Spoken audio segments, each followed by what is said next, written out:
This channel does not promote any violent, harmful, or illegal activities. All content provided by this channel is meant for an educational purpose only.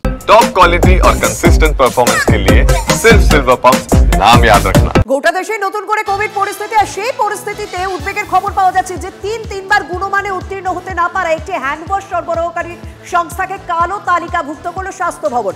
বিস্তারিত জানাবেন সহকর্মী সৌরভ দত্ত, সঙ্গে রয়েছেন সৌরভ। তার সঙ্গে কথা বলবো কালো তালিকাভুক্ত ছত্রাকজনিত সংক্রমণে ব্যবহৃত ইনজেকশনও।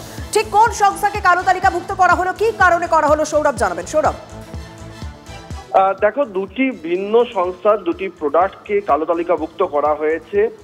একটি হচ্ছে হ্যান্ড ওয়াশ এবং আরেকটি হচ্ছে ছত্রাকজনিত সংক্রমণ রোধে সেই ওষুধ ইনজেকশন ব্যবহার করা হয়। এই ছত্রাকজনিত সংক্রমণ যে ইনজেকশন, ছত্রাকজনিত সংক্রমণ রোধে যে ইনজেকশন ব্যবহার করা হয় সেটি সোমনাথ পণ্ডিত হাসপাতাল থেকে সংগ্রহ করা হয়েছিল এবং হ্যান্ড ওয়াশগুলি বিভিন্ন সময় যে টেস্ট হয় সেই টেস্টে ধরা পড়ে যে সেখানকার গুণমান উত্তীর্ণ হতে পারছে না এবং বারবার এই একই জিনিস ঘটনা ঘটায় এবং এই যে সংস্থাগুলি তাদের যে গাফিলতি রয়েছে প্রোডাক্টে সেটা মেনে নেওয়ার পর স্বাস্থ্য ভবনের তরফে কালো তালিকাভুক্ত করা হয়েছে।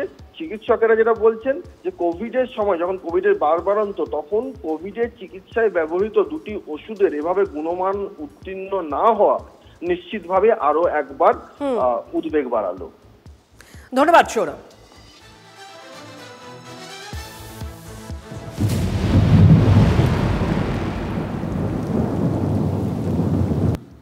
এবার আবহাওয়ার দিকে নজর রাখি। ভুটান পাহাড় ও ডুয়ার্সে অতি ভারী বৃষ্টি, রাত থেকে একটানা বৃষ্টির জন্য পাহাড়ি নদী ডায়নাতে বেড়েছে জল।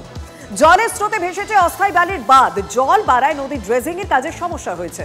জল বেড়েছে নাগরাকাটা জলঢাকা নদীতেও। পাহাড়ে ভারী বৃষ্টি হলেই জলের তলায় চলে যায় বানারহাট ও নাগরাকাটা ব্লকের বিস্তীর্ণ এলাকা। তাই এবার আগে ভাগেই প্রস্তুতি নিয়েছে প্রশাসন এবং সেচ দপ্তর।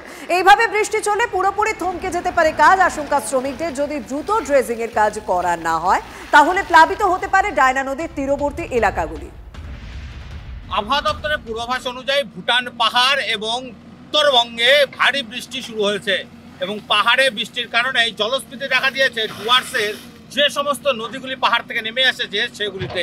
আর তার মধ্যে অন্যতম ডুয়ার্সের এই ডায়না নদী। এক পাশে ডায়নার সংরক্ষিত জঙ্গল, অন্য পাশে খেরকাটার জঙ্গল, আর তার পাশে রয়েছে ডায়না নদী। আর সেই নদীতেই সেচ দপ্তর এবং রাজ্য সরকারের নির্দেশে চলছে ড্রেজিং এর কাজ। নদীর নাব্যতা বৃদ্ধির পাশাপাশি নদীর গতিপথ ঠিক করতে চলছে জোর কদমে কাজ। গত রাতে ভারী বৃষ্টির কারণে এই এলাকায় যে অস্থায়ীভাবে নদীর গতিপথ ঠিক করার জন্য বাঁধ দেওয়া হয়েছিল সেই বাঁধের অংশ পর্যন্ত জলের স্রোতে ধুয়ে গেছে। এখন বৃষ্টি নেই, আবারও বৃষ্টি নামতে পারে এমনটাই কিন্তু বলছে আবহাওয়া দপ্তর। কারণ ভুটান পাহাড়ে এখনো রয়েছে কালো মেঘ, তাই ভারী বৃষ্টি হলে গোটা এলাকার এই অংশ প্লাবিত হতে পারে এমনটা আশঙ্কা করা হচ্ছে। তবে সেচ দপ্তর এবং রাজ্য সরকারের উদ্যোগে ড্রেজিং এর কাজ করায় কিছুটা হলেও স্বস্তিতে খেরকাটা এবং আংরা ভাষা একের মানুষজন। কারণ আর বন্যার জল সেই গ্রামে ঢুকবে না এমনটাই তারা মনে করছেন এবং জোর কদমে চলছে সেই ড্রেজিং এর কাজ। তবে যেভাবে আবহাওয়ার খামখেয়ালিপনা চলছে তাতে ভারী বৃষ্টিতে এই কাজ কতদিন চালানো যাবে তা নিয়েও প্রশ্ন দেখা দিয়েছে। ডুয়ার্সের বানারহাট থেকে রনি চৌধুরী, TV9 বাংলা। নদী যাতে নাব্যতাটা ফিরে পায়, নদী নির্দিষ্ট যেমন এই ফরেস্টে জল ঢুকে যাচ্ছে, গ্রামের বস্তিতে জল ঢুকে যাচ্ছে, যাতে করে ফরেস্ট বা বস্তিতে জলটা না ঢোকে সেই জন্য এই ড্রেজিংটা করা। আমরা কন্টিনিউয়াসলি ড্রেজিং করছি, আপনি এসে দেখতেই পাচ্ছেন ড্রেজিংয়ের কি হাল, নদীতে কত পরিমাণ জল ছেড়েছে, যেমন অবস্থা। ঠিক কি মনে হচ্ছে ড্রেজিং এর কাজ কি চালানো যাবে এইভাবে?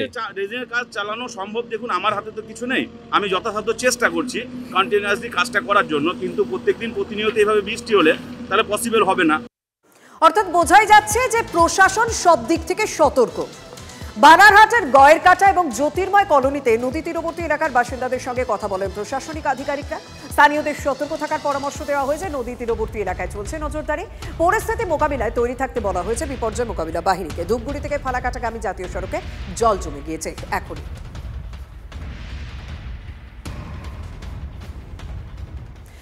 এদিকে আজ সকাল থেকে আলিপুরদুয়ারে আকাশ কিন্তু মেঘলা, ঝিরঝিরে বৃষ্টি হচ্ছে। স্বস্তির খবর, শঙ্কোষ এবং কালজানি তোরসা নদীতে এখনো জল বাড়েনি, তবে ভুটান পাহাড়ে লাগাতার বৃষ্টিতে আশঙ্কা থেকেই যাচ্ছে।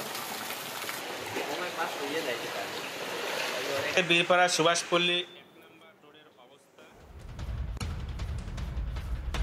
তবে সবথেকে বড় চিন্তার কারণ হচ্ছে তিস্তা, কারণ টানা বৃষ্টিতে তিস্তা কিন্তু ফুসছে। জারি হলুদ সতর্কতা। তিস্তা নদীর দোমোহনী থেকে হলুদ সতর্কতা উঠে গেলেও মেখলিগঞ্জ থেকে বাংলাদেশ পর্যন্ত তিস্তার অসংরক্ষিত এলাকায় হলুদ সতর্কতা এখনো জারি। উত্তরের 4 জেলার সব নদীর বন্যা পরিস্থিতি সংক্রান্ত যাবতীয় তথ্য দিতে জলপাইগুড়ি সেচ দপ্তরে সেন্ট্রাল ফ্লাড কন্ট্রোল রুমের উদ্বোধন করা হয়।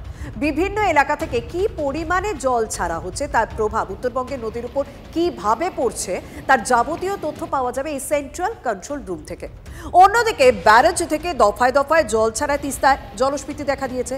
সকালে গজলডোবা তিস্তা ব্যারেজ থেকে ছাড়া হয়েছে 2687 কিউমেক জল। সকাল 8টায় জল ছাড়া হয়েছে 2827 কিউমেক। ফলে ফের নতুন করে বাড়তে পারে জলস্তর। অপরদিকে জলঢাকা নদীতেও হলুদ সতর্কতা তুলে নেওয়া হয়েছে। বন্যা পরিস্থিতি মোকাবিলায় প্রস্তুত রয়েছে প্রশাসন। অন্যদিকে বেলাগাম তিস্তাকে বাগে আনতে নদী খননের পরিকল্পনায় অনুমোদন দিয়েছে রাজ্য সরকার। তবে একটু সিকিমের দিকে নজর রাখা যাক। উত্তর সিকিমের বন্যা পরিস্থিতি কিন্তু আরো অবনতি হয়েছে। তিস্তায় জলের তোড়ে ভেসে গিয়েছে নির্মীয়মান ব্রিজ।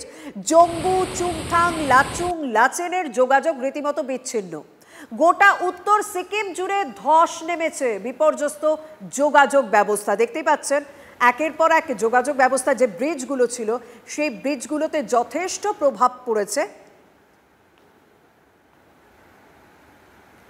এবং ইতিমধ্যে কিন্তু প্রায় 1000 পর্যটক আটকে পড়েছেন এই পরিস্থিতির জেরে।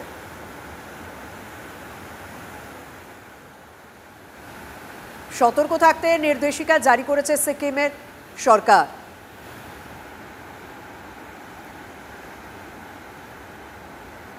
উত্তর সিকিমের ছবি যখন দেখছে তখন অসমের ছবিটাও দেখায়। প্রবল বৃষ্টিতে বিধ্বস্ত উত্তর পূর্ব ভারতের বিস্তীর্ণ অংশ, তার মধ্যে শুধুমাত্র অসম নেই। অসম, মেঘালয়, মণিপুর, অরুণাচল প্রদেশ, মিজোরামের মতো রাজ্যগুলিতে গত 24 ঘন্টায় বন্যা ও ভূমিধসে মৃত্যু হয়েছে অন্তত 32 জনের। দেখুন ভয়ানক ছবি দুদিকে।